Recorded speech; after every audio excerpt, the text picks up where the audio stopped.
1912 সালের টাইটানিক দুর্যোগ এক রাতে শুধু জাহাজ ডুবে যায়নি, মানুষের বেঁচে থাকার সুযোগও সামাজিক ও লিঙ্গভিত্তিক বৈষম্যকে স্পষ্টভাবে দেখিয়েছে।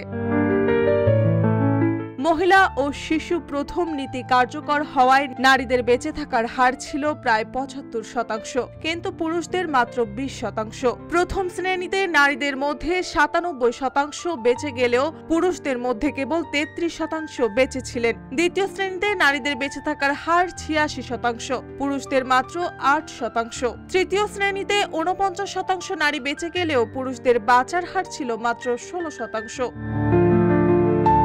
এ বৈষম্যের মূল কারণ ছিল সামাজিক কাঠামো এবং সীমিত জীবন রক্ষাকারী নৌকা। তৃতীয় শ্রেণীর যাত্রীদের জন্য জীবন রক্ষাকারী নৌকায় পৌঁছানো ছিল কঠিন, কারণ প্রবেশ পথ বন্ধ এবং জাহাজের গভীরে থাকার কারণে অনেকেই সময় মতো পৌঁছাতে পারেননি। ফলস্বরূপ টাইটানিক দুর্যোগ ইতিহাসে বেঁচে থাকার ক্ষেত্রে সামাজিক ও শ্রেণীভিত্তিক বৈষম্যের একটি দুঃখজনক উদাহরণ হিসেবে রয়ে গেছে। মার্জিয়া আমং, রূপালী বাংলাদেশ।